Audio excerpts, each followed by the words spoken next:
തൃശൂരിൽ മത്സരിക്കുന്ന എൻഡിഎ സ്ഥാനാർത്ഥി തുഷാർ വെള്ളാപ്പള്ളി ജയിക്കുമോ? കൃത്യമായ ഉത്തരം പറയാതെ വെള്ളാപ്പള്ളി നടേശൻ 100% ജയിക്കുമെന്ന് മകനും പറഞ്ഞു. സ്ഥാനാർത്ഥിയായതിനാൽ എസ്എൻഡിപി വൈസ് പ്രസിഡന്റ് സ്ഥാനം രാജിവെക്കുമോ എന്ന ചോദ്യത്തിനും രണ്ടുപേർക്കും രണ്ട് മറുപടിയായിരുന്നു.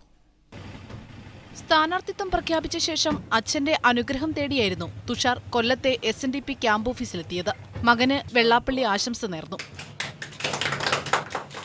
എന്നാൽ തുഷാർ ജയിക്കുമോ എന്ന ചോദ്യത്തിന് മറുപടി ഇങ്ങനെ: മൊത്തം ബിജെപിക്കോ അല്ലെങ്കിൽ എൻഡിഎക്കോ കഴിഞ്ഞ തെരഞ്ഞെടുപ്പിനേക്കാൾ അല്പം കൂടെ മെച്ചമായ ഒരു വോട്ടിംഗ് ശതമാനം കേരളത്തിൽ കൂട്ടാൻ അവർക്ക് സാധിച്ചേക്കാം.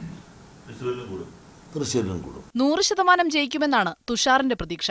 100% ജയിച്ചിരിക്കും, യാതൊരു സംശയം എനിക്കില്ല. ഞാനല്ലേ സ്ഥാനാർത്ഥി. തെരഞ്ഞെടുപ്പിൽ മത്സരിച്ചാൽ എസ്എൻഡിപി ഭാരവാഹിത്വം തുഷാർ രാജിവെക്കണമെന്നാണ് വെള്ളാപ്പള്ളി നടേശന്റെ നിലപാട്. ഭാരവാഹികളും ഒരു കാരണവശാലും പൊതു തെരഞ്ഞെടുപ്പിൽ മത്സരിക്കരുതേ എന്ന എൻ്റെ സ്വന്തം അഭിപ്രായം പ്രഖ്യാപിച്ചാണ്. ഒരു കാര്യം ഞാൻ വ്യക്തമായിട്ട് പറയാം: തുഷാർ അച്ചടക്കമുള്ള സംഘടനാബോധമുള്ള ഒരു വൈസ് പ്രസിഡന്റാണ്. സംഘടനയുടെ കീഴിൽ സംഘടനയുടെ നിർദ്ദേശം ഈ കാര്യത്തിൽ സ്വീകരിക്കുവാൻ തയ്യാറാകുന്നു എന്ന സത്യം നിങ്ങളെ ഞാൻ ബോധ്യപ്പെടുത്തുകയാണ്. സ്ഥാനം രാജിവെക്കുന്നതിനെപ്പറ്റി ആവർത്തിച്ച് ചോദിച്ചെങ്കിലും ജനറൽ സെക്രട്ടറിയോട് ചോദിക്കണമെന്നായിരുന്നു തുഷാറിന്റെ മറുപടി. അല്ല, ജനറൽ സെക്രട്ടറിയോട് ചോദിക്കണം, എനിക്കറിയില്ല. അത് ജനറൽ സെക്രട്ടറിയോട് ചോദിക്കുക. ആ കാര്യത്തെക്കുറിച്ച് എനിക്കൊന്നും പറയാനില്ല. അച്ഛനും മകനും വ്യത്യസ്ത നിലപാട് പറയുമ്പോഴും മകനു വേണ്ടി പ്രചാരണത്തിനിറങ്ങാനാണ് അമ്മ പ്രീതി നടേശന്റെ തീരുമാനം. മീഡിയ 1 കൊല്ലം.